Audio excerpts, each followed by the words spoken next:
Good morning, सुप्रभात, वंदे मातरम, जय हिंद। साथियों, जल्दी से हमारे YouTube चैनल को सब्सक्राइब कर लीजिए ताकि आपको शिक्षक भर्ती की बिल्कुल निःशुल्क तैयारी हमारे चैनल के माध्यम से मिलती रहे। देखिए, अभी तक हमने क्लास 11 तक का जो वीडियो है वो अपलोड कर दिया है। ये हमारा आज का वीडियो है साथियों, क्लास 12 का वीडियो है। देखिए, हम इस क्लास में शब्द शक्ति इसीलिए ले रहे हैं। आप देखेंगे सिलेबस में हिंदी का तो यूनिट 2 है, इकाई 2 में आपको शब्द शक्ति मिलेगा सबसे लास्ट में। मैं खुद सोचा नहीं था साथियों कि ये शब्द शक्ति वाला चैप्टर आपके में कैसे आया, क्योंकि रस वाला जो टॉपिक है वो है ही नहीं, लेकिन यहाँ पर शब्द शक्ति वाला जो टॉपिक दे दिया गया है। लेकिन हमारा उद्देश्य है हर एक टॉपिक को आप तक पहुंचाएं, हर एक टॉपिक को आपको पढ़ाएं। इसीलिए हम शब्द शक्ति को लेकर आज के क्लास में चलेंगे।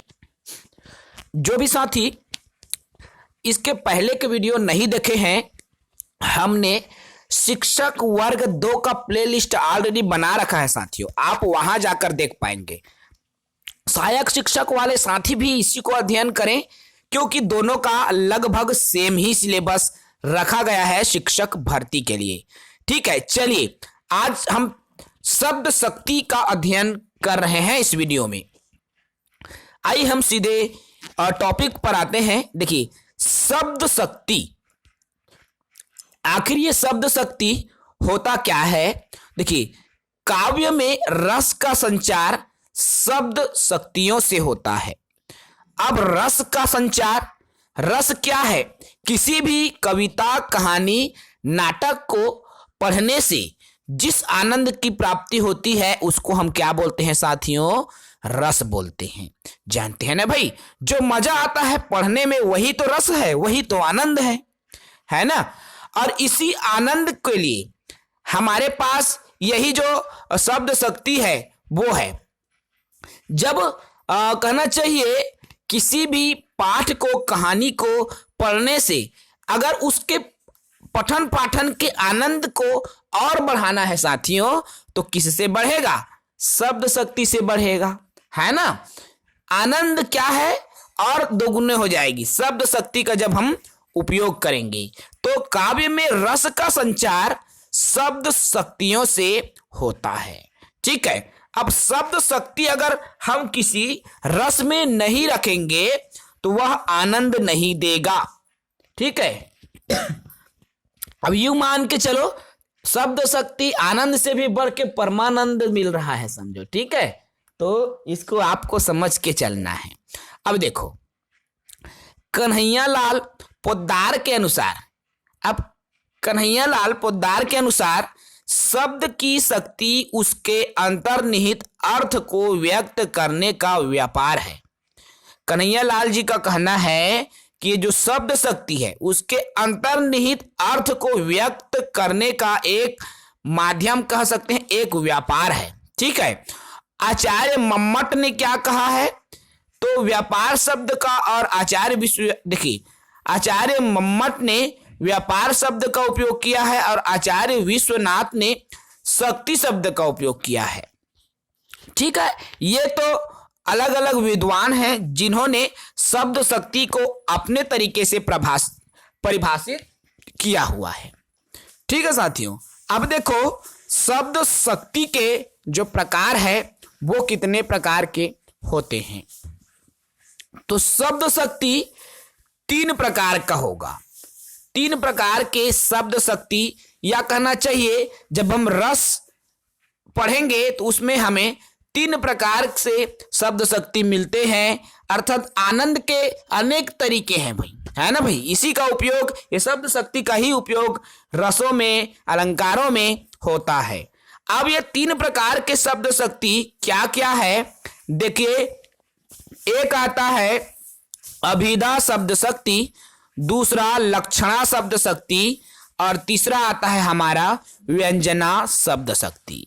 अब इन्हीं 3 शब्द शक्तियों को बिल्कुल हम क्रम से अध्ययन करने वाले हैं। जो भी साथी पहली बार जुड़े हैं जल्दी से चैनल को सब्सक्राइब कीजिए चलिए, सबसे शुरुआत है अभिधा शब्द शक्ति। तो जिस शब्द शक्ति से गुण, जाति, द्रव्य या क्रियावाचक अर्थ का बोध हो वहां अभिधा शब्द शक्ति होता है। क्या कहना है कि जिस शब्द शक्ति से गुण का, जाति का, द्रव्य का या क्रियावाचक अर्थ का बोध होता है। अब ये गुण कोई भी क्वालिटी है, जाति समूह की बात की जाती है, चाहे पदार्थ की जब बात की जाती है, तो क्रियावाचक अर्थ का जब बोध होता है तो वहां पर अभिधा शब्द शक्ति होता है। अर्थात क्या है साथियों, देखो, जो शब्द के साधारण और व्यवहारिक अर्थ को प्रकट करती है। मान के चलिए कि अभिधा शब्द शक्ति में साधारण अर्थ को प्रकट किया जाता है। जैसे मान लीजिए गधा, तो सामान्य अर्थ में गधा का अर्थ एक लंबे कान वाले जानवर से है ना भाई। गधा का अर्थ इसका केवल सामान्य अर्थ है, जिसमें अब मान लीजिए एक बच्चे की हम बात कर लें, जब गधा को बोलेगा तो वो जानता थोड़ी है भाई गधा मतलब ये सामान लादने के काम आता है, ऐसा है वैसा है, उसकी कोई अलग सी विशेषता नहीं बताएगा। वो तो बस गधा का अर्थ क्या लेगा, उसके कान लंबे होंगे, बस छोटी जो बाहर दिखेगा उसी को बताएगा, तो वही सामान्य है। ठीक है। अभिधा का अर्थ नाम से होता है। अभिधा का अर्थ किससे होता है? नाम से। अभिधा शब्द शक्ति से 3 प्रकार के शब्दों का अर्थ बोध होता है। अब ये 3 प्रकार के शब्द क्या, देखिए, रूढ़ शब्द, यौगिक शब्द और योग रूढ़ शब्द। इन 3 शब्दों के अर्थ बोध किया जाता है अभिधा शब्द शक्ति में। अब कैसे, पहले तो मुझे ये बताओ, ये जो 3 शब्द है किसके, अभी हमने शब्द शक्ति देखा था, तो शब्द रचना देखा था, उसमें कौन से प्रकार के अंतर्गत ये तीनों आएंगे, उसको आप जल्दी से कमेंट करके बताइए, जल्दी से भाई। हाँ, देखिए, ये जो शब्द शक्ति है 3 प्रकार, रूढ़, यौगिक और योग रूढ़, मैंने कल या परसों के ही क्लास में बताया हुआ है। रचना के आधार पर ये 3 प्रकार के शब्द होते हैं। ठीक है, रूढ़ शब्द, यौगिक शब्द और योग रूढ़ शब्द, और इन्हीं का अर्थबोध अभिधा शब्द शक्ति में किया जाता है। ठीक है साथियों, चलिए अब हम दूसरा इसमें आते हैं, लक्षणा शब्द शक्ति। अब लक्षणा शब्द शक्ति क्या है, तो जिस शब्द शक्ति में मुख्य अर्थ के बाधित होने पर रूढ़ि या प्रयोजन के कारण जिस क्रिया या शक्ति से मुख्य अर्थ से संबंध रखने वाला अन्य अर्थ लक्षणित हो, उसे लक्षणा शब्द शक्ति कहते हैं। अब क्या है, देखो भाई, इसमें किसी मुख्य या सामान्य अर्थ को छोड़कर जब उसमें लाक्षणिक अर्थ प्रदर्शित किया जाता है तो वो लक्षणा शब्द शक्ति है। ठीक है, अभिधा शब्द शक्ति देखा केवल जिसमें सामान्य अर्थ की बात की जाती है, जबकि लक्षणा शब्द शक्ति में सामान्य अर्थ को छोड़कर उसके लाक्षणिक अर्थ को प्रदर्शित किया जाता है, तो वहां पर आपका लक्षणा शब्द शक्ति होता है। क्लियर है साथियों? अब देखो, इनकी भी 3 स्थितियां हैं। मुख्यार्थ में बाधा, लक्षणार्थ के साथ योग या उसका जो संबंध है, रूढ़ि या प्रयोजन। इसको आप एक उदाहरण से समझो। देखो, देवदत्त चौकन्ना हो गया। अब यहां मुख्य अर्थ क्या है? चौकन्ना का अर्थ है 4 कानों वाला। देवदत्त क्या हो गया? चौकन्ना हो गया, 4 कानों। भाई चौकन्ना, हमको क्या लग रहा है, ये चौकन्ना मतलब सचेत हो गई, जबकि इसका जो मुख्य अर्थ क्या हो रहा है? 4 कानों वाला। और लाक्षणिक अर्थ क्या है? सावधान होना, है ना। यहां जब इस सेंटेंस को पढ़ोगे, इस वाक्य को पढ़ोगे, तो आपको लगेगा चौकन्ना से तात्पर्य क्या है? सावधान हो जाना, सचेत हो जाना, है ना भाई। तो यही किसको प्रदर्शित करेगा? लाक्षणिक को प्रदर्शित करेगा। लक्षणार्थ को प्रदर्शित करेगा। ठीक है, इसको सामान्य अर्थ तो 4 कानों वाला होता है, लेकिन लाक्षणिक अर्थ में जब उसको हम लेते हैं तो सावधान होना हो जाएगा। क्लियर है साथियों, समझ में आ रहा है? अब देखो लक्षणा शब्द शक्ति के प्रकार पर जब हम आते हैं तो इनके प्रकार 3 हैं। सॉरी, इनके 2 प्रकार देखने को आपको मिलेंगे, कहीं कहीं और मिल जाते हैं। ठीक है, चलिए लक्षणा शब्द शक्ति के 2 प्रकार मिलेंगे। उसमें क्या है? रूढ़ी लक्षणा और प्रयोजनवती लक्षणा, प्रयोजनवर्ती और रूढ़ी लक्षणा। ठीक है, अब इनके प्रकार को भी आप याद रख लीजिए। देखिए साथियों, ये आपके सिलेबस में है इसलिए हम पढ़ा रहे हैं और ज्यादा लंबा नहीं खींचेंगे।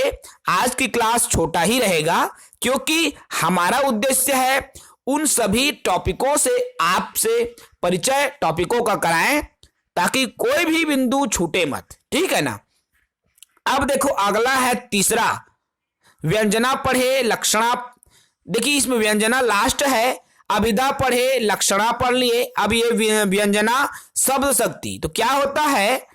जिस शब्द शक्ति में मुख्य और लक्ष्य अर्थ से भिन्न अर्थ की प्राप्ति हो वहां पर व्यंजना शब्द शक्ति होता है। देखो अभिधा शब्द शक्ति में क्या होता है साथियों? सामान्य अर्थ की प्राप्ति होती है। ठीक है ना?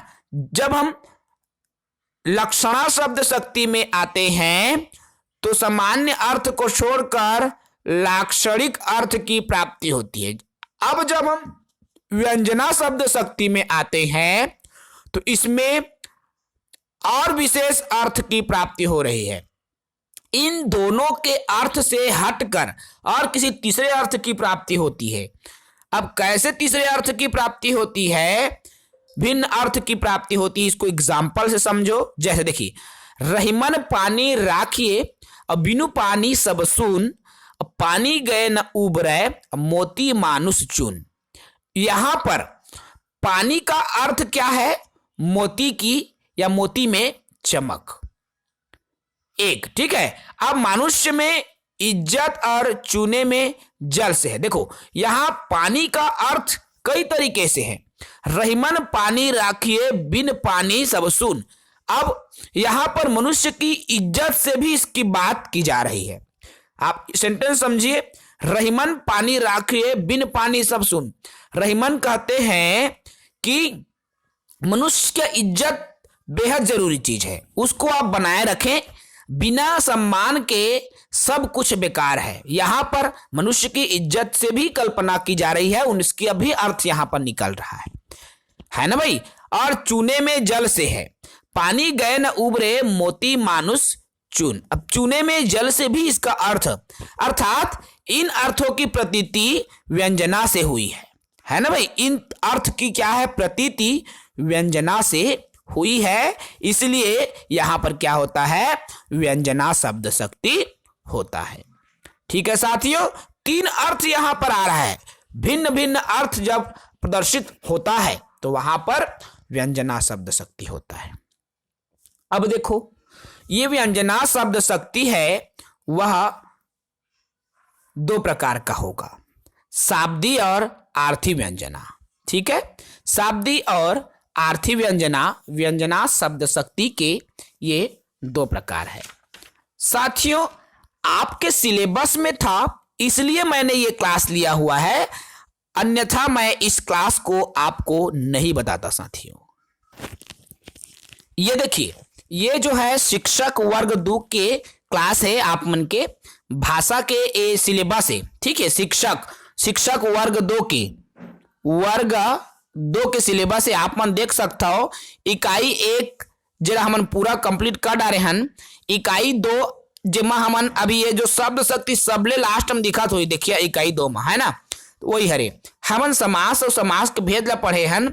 अनेक शब्द के लिए एक शब्द वाला है साथियों, मतलब तो आप लोग खुद प्रैक्टिस करना पड़ी और हमन अत्यंत महत्वपूर्ण भी हम लेके चलबो, वो सब के वीडियो लास्ट में बनाबो। ठीक है, अभी जम्मो हमन परिभाषा मन ला टॉपिक मन ला अच्छे से आप मन ला बताथन। एमा देखा मैं नहीं सोच रहे हो कि आप मन एमा शब्द शक्ति भी पढ़े बर लागी, काबर के रस अलंकार से जुड़े हुए टॉपिक रहते है ना भाई। लेकिन आप मन के जब सिलेबस में दे हे तो हमला पढ़ाना पड़ा थे, ठीक है। तो बिल्कुल आपको ये शब्द शक्ति वाला टॉपिक जो आज मैं बताया हूं आप मन ला एकदम लास्ट है। यहाँ से तो क्वेश्चन उतना बने नहीं है, फिर भी जरूरी से आप मन से परिचय होना, वही वजह से हम आप मन ला बता दे हूं, ठीक है ना। तो बिल्कुल आज के यूनिट कंप्लीट हो जाही, आज के क्लास भी शब्द शक्ति के होगी समझा, और इकाई 2 भी हम यहाँ से कंप्लीट कर डालें।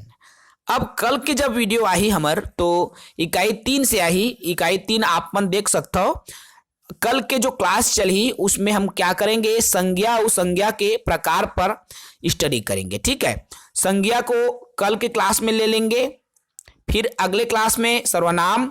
मान के चलो साथियों 1 2 3 4 5 दिन की क्लास में आपका इकाई 3 को हम कंप्लीट कर देंगे, ठीक है। 5 दिन की ही हम क्लास लेंगे इकाई 3 के लिए और इसको हम कंप्लीट कर देंगे। एक एक करके ऐसी हम सभी की क्लासेस लेते चलेंगे। जो उसके बाद हम कोशिश देखो, इसमें इकाई 3 को हम 5 दिन लेंगे, ठीक है ना। 5 दिन में आपका आप ऐसी मान के चलो इकाई 3 को हम 5 दिन में कंप्लीट कर रहे हैं। इकाई 4 को हम केवल एक ही दिन में कर देंगे, क्योंकि ये छोटा एक यूनिट है और वाक्य के ही ये है, तो इसको अलग अलग हम पार्ट में नहीं करेंगे। उसके बाद में इकाई 5 आएगा। इकाई 5 को भी हम एक ही दिन में कंप्लीट करेंगे। रचना, मुहावरा और लोकोक्तियां को हम इसको केवल परिभाषित रूप में आपको समझाएंगे साथियों। प्रैक्टिस के लिए तो आपके पास बहुत सारे क्वेश्चंस मिल जाते हैं, है ना। प्रैक्टिस के लिए आपको करना पड़ेगा मुहावरा लोकोक्तियों के लिए, ठीक है।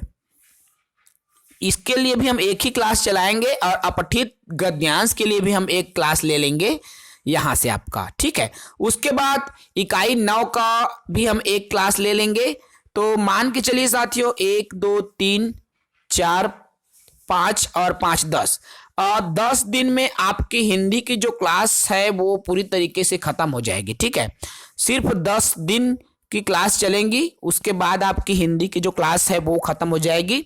और जैसे ही ये क्लास खत्म होती है, ठीक है ना, जैसे ही ये क्लास खत्म होती है हिंदी की, उसके बाद में हम अन्य विषय या एमसीक्यूज, बहुत सारे साथी बोल रहे हैं, तो अब हम लगातार एमसीक्यूज सीरीज लाते रहेंगे, ठीक है। तो वो हम कर सकते हैं, या फिर हम अन्य विषय की क्लासेस भी, अगर आप सभी साथी कमेंट करेंगे तो हम अन्य विषय की जो क्लास है उसको भी हम कंटिन्यू कर सकते हैं, जो भी है। लेकिन आप कमेंट में बताएंगे, उसके हिसाब से हम अपनी स्टडी को जारी रखेंगे। तो साथियों चलिए आज की क्लास हम यही समाप्त करते हैं। जय हिंद।